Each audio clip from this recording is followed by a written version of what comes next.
Good morning, Colorado House District 64.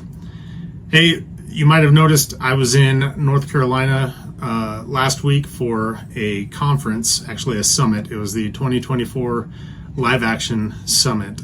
If you've never heard of Live Action, LiveAction.org, it's a pretty amazing organization. They have a pro-life message. I know that can be controversial. It's something that really shouldn't be controversial. It just depends on how you're messaging the idea of life over death as far as babies are concerned.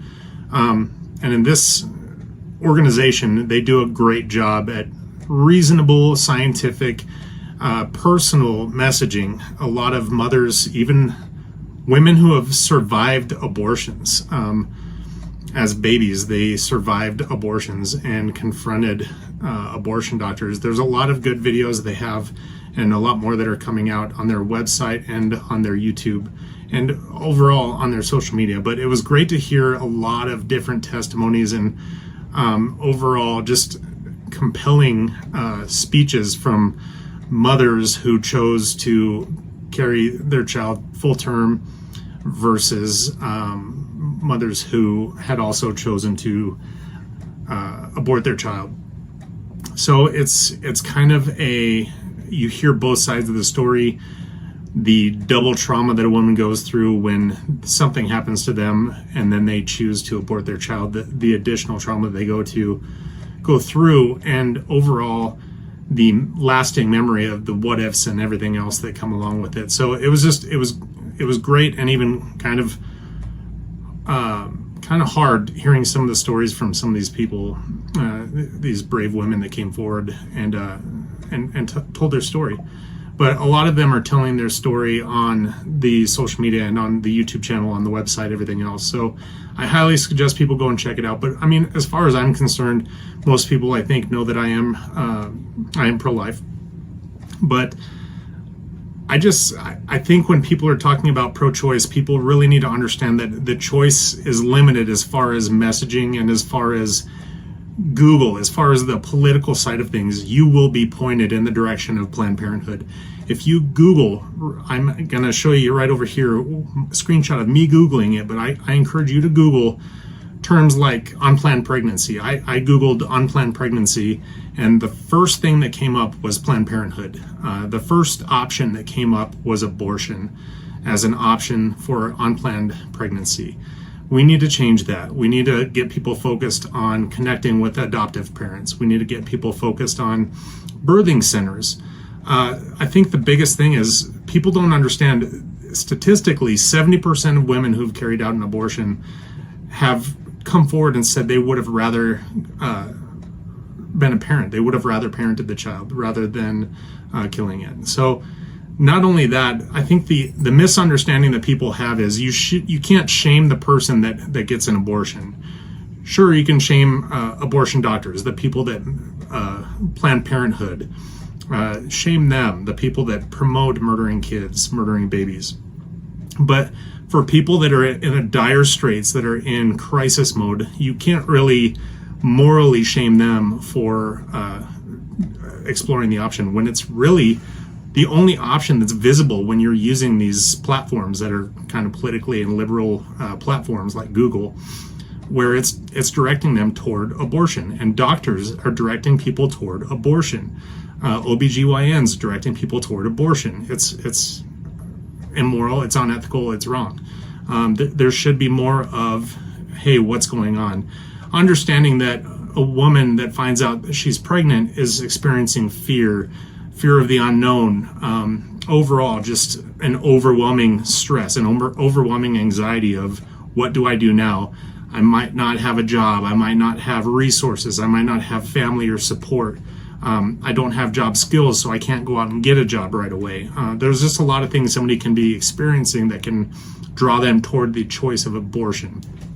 But pregnancy centers and the counselors and therapists that work with many pregnancy centers actually have that. They have the occupational therapy, they have the job placement, they have birthing classes, they have the child development classes, everything that somebody needs to know to be a good parent, to get them set up with the right supplements and everything, to get them hormonally in the right place where they need to be.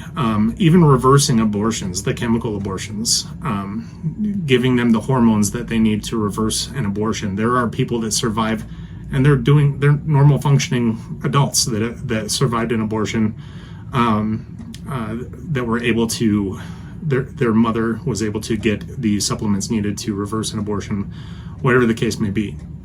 But we just have to understand that there are people that are going through crisis that need to be pointed in the right direction, not the wrong direction. So when we're talking choice, when we're talking pro-choice, we have to understand that the choices have to be there. Last session, I heard our legislators making bills for calling it deceptive practice by a doctor directing somebody to a pregnancy center, calling that deceptive practice, and somebody being able to sue a doctor for directing them toward choosing to parent their child rather than abort it. That is disgusting. Colorado is one of 7 states, as of 2023, one of 7 states that allows abortion up to the point of pregnancy, full-term abortion. If you've seen pictures of that, I'm not going to provide them for you. They're very graphic and horrible. The way that it's done is barbaric. The baby is basically torn to pieces from the womb. There's no way of doing it otherwise. But they have OBGYNs that are there to tell you that there's nothing, when you're talking about health of the mother, there's nothing that can prevent delivering a baby. There's nothing that you can't do to save the mother's life in delivering the baby. You can deliver the baby early. Obviously, if it's less than 20 weeks, you're talking about a baby that's probably not going to make it. But the mother at least gets to hold the baby. The baby might spend some time in NICU and probably won't make it. But it's better than seeing what the alternative is and how they do that, the barbaric way that they remove a baby from a womb. It's horrible. I just think people need to open their minds, not just be so finger pointing at either side. The my body, my choice. I'm a man. Do I get to choose this or that? All I can say is I can speak for the baby that can't speak for itself. I can be a voice for the person without a voice, and that being the baby. And when we're talking about a person, there's a lot of great points in the 14th Amendment. When we're talking about protecting life, when does a life begin? The protection from laws constitutionally, a baby is protected from abortion, should be protected from abortion.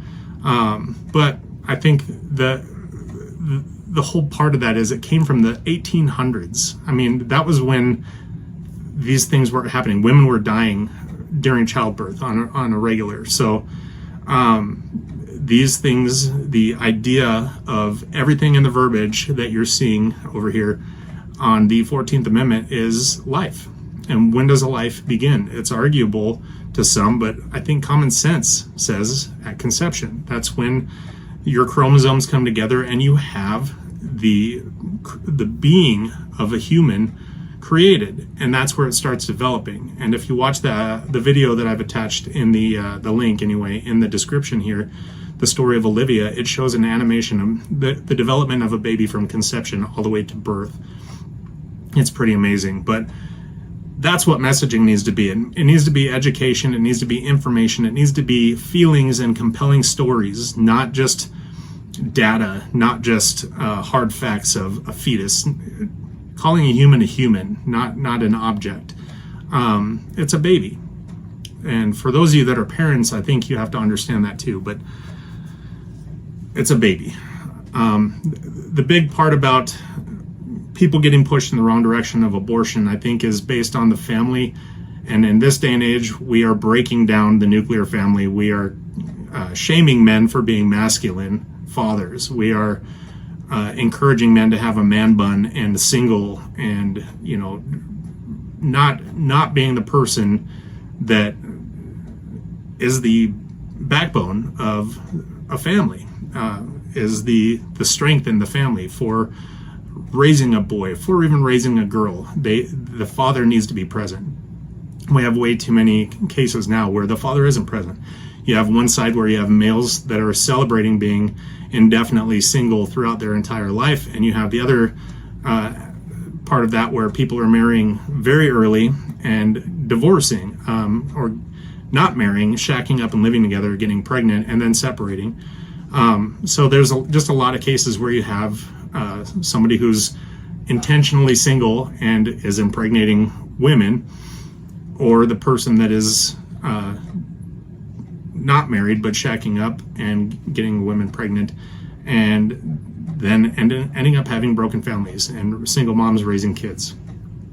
So you put a lot of pressure on the mom to make very tough choices, but I think of those choices, the mom has to be encouraged by family members, by support, their friends, their support circle, to choose life, to be able to at least look into the options of talk to a pregnancy center, talk to a counselor, talk to a therapist, talk to your church, your pastor, whatever the case may be. But talk to people about your options, about your choices, not about the one choice that you're going to be pointed in the direction of, and that's Planned Parenthood, that's abortion. So I think that the biggest thing to think here, am I going to get grilled for talking about pro-life versus pro-choice? Maybe. The fact of the matter is, that's my ethical choice. I'm a father. I chose for my son to be with me. I chose life. I've never chosen abortion. I've never chosen death. For my significant other, for my ex-wife now, it's just never been an option for me. So I have a voice. I should have a voice in that decision being made as a father. Any father should. The mother should have that choice as well, but should have the choices laid out. But that baby deserves a choice as well, and that baby deserves life, even if it means meeting a family that wants to adopt, that can't have children of their own. Before you give birth, it's during the pregnancy, you link up with a family that will adopt your baby when it's born, and then make sure you have a contract with that family. But there's just so many options, and you can hear so many stories of people, and you can do it through organizations like Live Action. So I encourage you to watch this stuff and get informed. But what can I do about it? I'm presenting problems and not talking solutions. I like to present solutions with problems. I think for me, some of the legislative ideas and options would be adoption education, getting people educated on the ideas of adoption, the process of adoption, streamlining adoption, incentivizing adoption, and making it more of a palatable option for everybody, for not only the receiving adoptive parents, but the birthing mother as well, because the birthing mother is pretty often overtaxed and overburdened during that process. Banning unlicensed matchmakers, that's when it comes to adoption. There are a lot of them that kind of run a little shady for, save a buck, this and that, but finding reputable adoption agencies and also reputable matchmakers, not these unlicensed ones. Getting benefits for the birthing mothers. I think that's a huge incentive for birthing mothers to say, I can get this, you can foster a kid and have incentives there. There's pay, different incentives you can get for that. Having the same incentives of being a birthing mother that chooses to give your child up for adoption rather than aborting your child. But those court hearings that happen for the adoptions need to be expedited. I don't think any kid, any baby especially, deserves to be passed around in the adoption system, in the foster program, anything like that. Expediting those court hearings and make sure that the adoptive family quickly receives the child, and the child is not in any situation where they're not receiving they're not getting their needs fulfilled during their development. Fetal development education is important. This Baby Olivia video is a great thing. There's a Baby Olivia campaign where different states are requiring any health education that is provided, this video has to be played. It's not controversial. All it is dictating it's transcribing and animating the entire development process from conception to birth. It's a very amazingly done animated video. And I agree with that being part of fetal development education. But I think that's something important. That's part of biology. That's part of science. Understanding the chromosomes coming together, understanding how the miracle of birth happens, how the miracle of development of a baby inside of a woman is amazing. That needs to be completely, it's a miracle.